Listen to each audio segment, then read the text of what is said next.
kesehatan serta keselamatan oleh Allah Subhanahu wa taala. Baik anak-anak, kita melanjutkan materi yang minggu lalu ya. Tapi sebelumnya Ibu mau mengadakan ice breaking dulu. Ice breakingnya yaitu dengan cara Ibu berkata. Kalau misalnya Ibu bilang Ibu berkata, kalian ikuti apa yang Ibu katakan. Tapi kalau misalnya Ibu tidak bilang Ibu berkata, maka jangan kalian ikuti. Siap? Siap. Oke, Ibu mulai ya. Ibu berkata pegang kepala. Ada yang salah kak? Ibu berkata pegang telinga. Sekarang pegang hidung. Sekarang pegang mulut. Sekarang sentuh temannya. Ibu berkata sentuh temannya. Ibu berkata pegang kepala. Sekarang pegang hidung. Tidak salah. Oke, kasih tepuk tangan dulu. Semangat kak. Kalau semangat sudah siap ya untuk mengikuti pembelajaran hari ini ya. Iya. Nah, untuk mengikuti pembelajaran hari ini kita terlebih dahulu harus mengingat kembali pelajaran kita yang minggu lalu. Baik, minggu lalu kita sudah belajar tentang pengertian dan ciri-ciri dari anekdot. Sekarang Ibu mau tanya, siapa yang ingat apa itu pengertian teks anekdot? Tunjuk tangan. Ya, Allah ingat semua, ini pintar semua. Tapi Ibu kali ini tertuju pada Pujiati. Silakan Puji berdiri coba. Pengertian teks anekdot. Teks anekdot adalah cerita singkat yang di dalamnya mengandung unsur-unsur dan mempunyai maksud untuk melakukan kritik, biasanya tentang politik, hukum, sosial, atau pemerintah. Iya, baik lagi. Benar ya, bahwa anekdot itu adalah sebuah cerita humor yang sifatnya menggelitik, tetapi anekdot juga memiliki fungsi lain, yaitu bersifat untuk menyindir. Menyindirnya biasanya tentang masalah politik, hukum, atau juga pendidikan. Artinya banyak tidak hal dalam dunia kita yang bisa disindir melalui tulisan yang namanya anekdot. Baik, yang kedua kemarin kita sudah mempelajari tentang ciri-ciri anekdot. Apa sih yang mencirikan dan membedakan antara anekdot dengan teks-teks yang lainnya? Coba siapa yang bisa tunjuk tangan? Yang tahu ada yang tunjuk nih. Baik, kalau gitu Ibu tunjuk Fitri. Yang pertama bersifat menggunakan urusan, kedua bersifat mengkritik atau menghibur, ketiga memiliki tujuan tertentu, keempat bersifat mengkritik atau menyindir, kelima biasanya mengkritik masalah politik, ekonomi, sosial, dan sebagainya. Baik, kasih tepuk tangan. Jadi anak-anak, ciri dari anekdot itu banyak. Seperti pengertian yang tadi, bahwa ciri pertama dia bersifat mengkritik, ciri kedua anekdot itu bersifat menghibur, dan biasanya dia mengkritik tentang masalah-masalah seperti pendidikan, sosial, ekonomi, dan lain sebagainya. Sampai sini paham ya? Nah, sekarang Ibu mau mengaitkan nih antara materi yang kemarin dengan materi kita yang minggu ini. Jadi ada kaitannya. Materi yang kemarin itu sebagai dasar kalian untuk memahami materi yang akan Ibu ajarkan minggu ini. Nah, di slide silahkan dilihat ya slide-nya. Di sini ada KD. KD itu adalah komponen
Selamat datang buat Unpad atau pasti dari Unpad. Boleh kasihkan kalau. Oke, dan teman-teman juga buat Indonesia yang sudah mengumpulkan sementara emas terbanyak. Dan saya senang sekali Indonesia bisa mengumpulkan emas di SEA Games. Karena apa? Hanya dari SEA Games kita bisa punya emas. Di Freeport ini kita sudah tidak kebagian emas.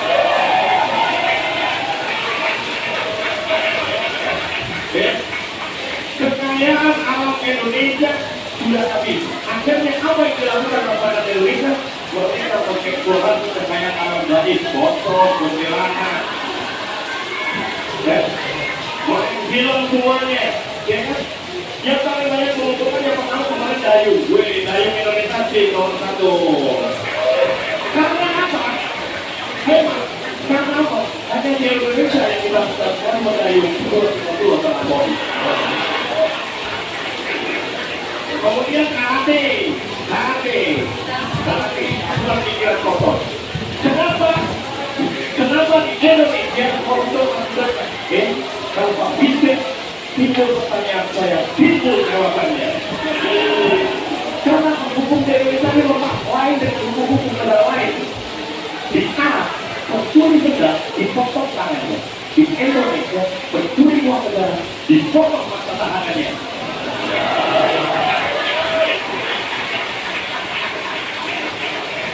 Di China, koruptor dijantung uangnya. Di Indonesia, koruptor dijantung kasusnya.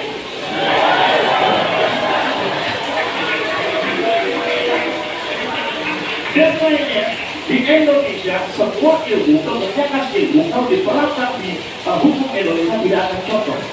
Dokter mengatakan sakit itu disebabkan oleh virus. Tapi dalam hukum Indonesia hanya gara-gara dipanggil orang yang tidak sakit. Oh, Bapak dipanggil KPK, aduh.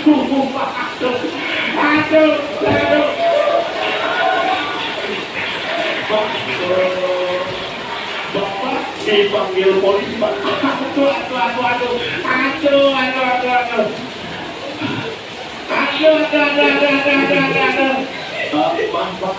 ini kan belum dipanggil yang kuasa belum.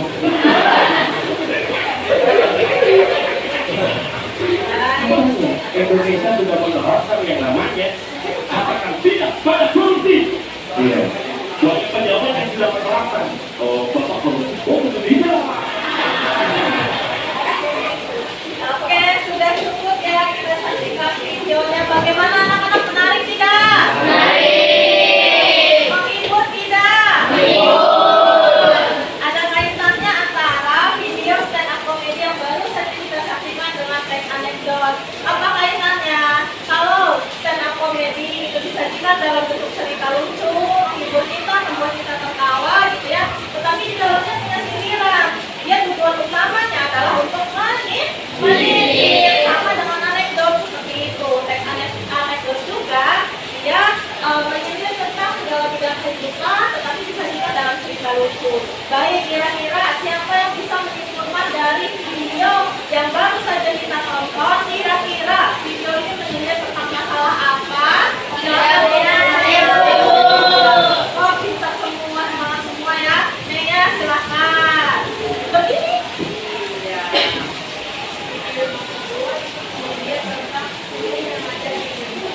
Kenapa hubungan ada di Indonesia biasanya?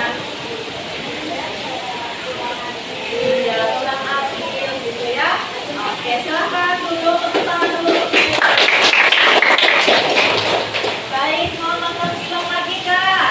Mau. Ibu punya tayangan kedua nih. Kalau tayangan kedua, ini adalah anekdot asli, jadi bukan stand up comedy ya. Nah, judulnya adalah anekdot hukum peradilan.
Baik anak-anak, sudah disimak ya ceritanya? Ya, cerita ini kita dalam bentuk sebuah animasi. Nah, tapi harap kalian bisa mengambil inspirasi dari anekdot yang berjudul Hukum Peradilan ini. Baik, kira-kira siapa yang bisa menjelaskan ke kita semua apa sih hikmah dibalik anekdot yang berjudul Hukum Peradilan ini? Kira-kira dia menunjukkan masalah apa sih? Silahkan tunjuk tangan. Silahkan saya. Banyak orang yang tidak bersalah dari ya, jadi intinya banyak orang yang tidak bersalah, tetapi justru orang yang bersalah dia tidak bersalah itulah yang dihukum. Justru orang yang terbukti bersalah mereka tidak dihukum karena mereka mempunyai jabatan yang tinggi. Mereka tahu. Jadi kurang lebih begitulah untuk dari kalian belajarnya. Jadi biasanya banyak sekali ini tentang masalah kehidupan. Baik, sekarang kita seperti biasa kita akan bekerja atau belajar dalam kelompok. Nah, kali ini Ibu akan menerapkan metode yang namanya metode jigsaw. Sudah pernah dengar belum metode jigsaw?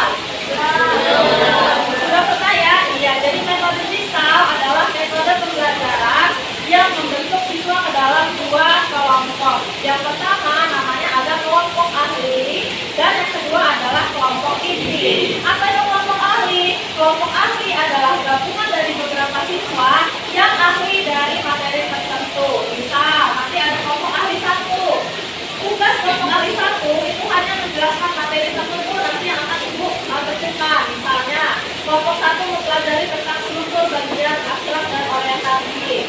Nanti ahli 2 beda lagi, tidak menjelaskan orientasi dan abstraksi, tapi menjelaskan tentang prinsip reaksi dan koda. Begitu pun seterusnya. Pada intinya, kelompok ahli adalah kalian yang bertugas memahami satu topik tertentu. Sampai sini paham?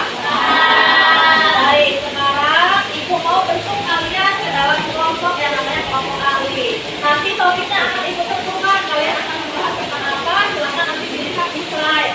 Silakan lihat di slide. Kalian masuk ke dalam kelompok ahli mana ya? Baik, nanti Ibu minta silakan kelompok ahli 1 itu berada di sisi sebelah sini. Ahli 2 di sebelah sana. 3 di sini, 4 di sini, dan 5 di sana. Nah, ini daftar namanya. Silakan kalian membentuk kelompok menjadi kelompok ahli. Kelompok ahli 1 boleh dilihat ya anggota-anggotanya. Kemudian ini untuk ahli 4 dan 5, silakan dilihat nama-namanya. Baik, sekarang Ibu minta untuk duduk berkelompok sesuai kelompok ahli.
Baik, nah ini silakan diperhatikan untuk pembagian materinya. Untuk ahli 1 mendapatkan materi tentang struktur episode bagian abstraksi dan orientasi. Ahli 2 mendapatkan materi tentang struktur episode bagian prinsip reaksi dan koda. Ahli 3 mendapatkan materi kaidah pembahasan bagian sederhana masalah kaul dan pertanyaan retoris. Kemudian ahli 4 mendapatkan materi kaidah pembahasan bagian reaksi dan kondisi dan moral. Serta ahli 5 mendapatkan materi bagian kaidah pembacaan, bagian kalimat perintah dan kalimat seru. Nah, untuk sumber pembelajaran kalian, silahkan sekarang kalian buka handphonenya masing-masing. Pilihan di file yang sudah Ibu kirimkan semalam terkait bahan ajar ya. Lihat di materi bahan ajar, di situ sudah lengkap semua. Ada materi yang harus kalian pelajari di dalam kelompok ahli. Silahkan pelajari sesuai dengan bagiannya masing-masing. Sampai sini paham kan? Silahkan dibuka handphonenya ya. Pada bahan ajar. Sudah? Sudah dibuka? Sudah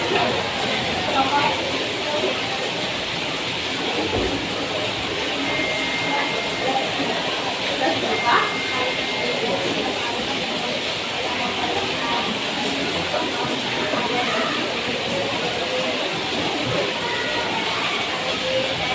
Dilihat materi bagian aja ya, silahkan kalian pelajari.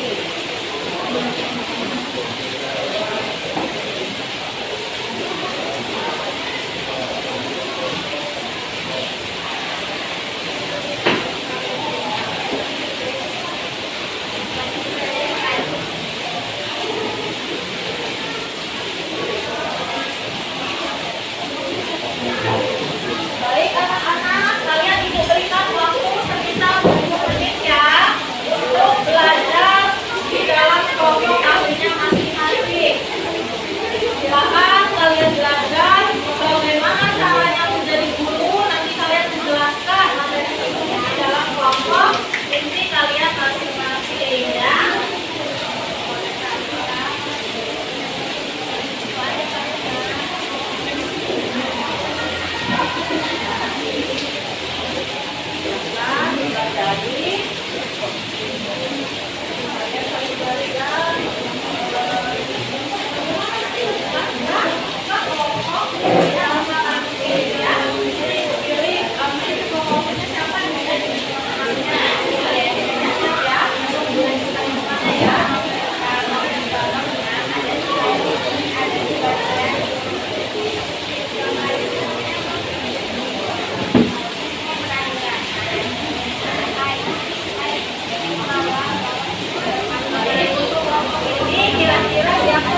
persatu, dimulai dari yang 1, kaki 2, 3, 4 sampai 6, kaki 5.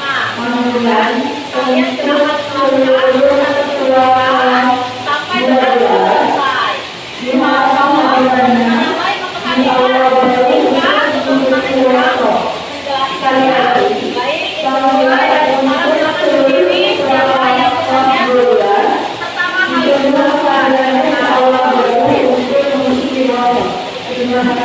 Wassalamualaikum warahmatullahi wabarakatuh.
Anak-anak sudah selesai semua, sudah ya semua korban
saling hadir dalam majelis tidak bersemangat. Lalu Nasirin berkata, yang ketiga adalah prinsip. Nasirin tidak ingin berbicara kepada orang yang tidak mengetahui apapun. Pas ada reaksi, pokoknya ketika Nasirin mengulang pertanyaan yang sama, para hadirin saling menjawab ya dan tidak. Yang kelima adalah tidak.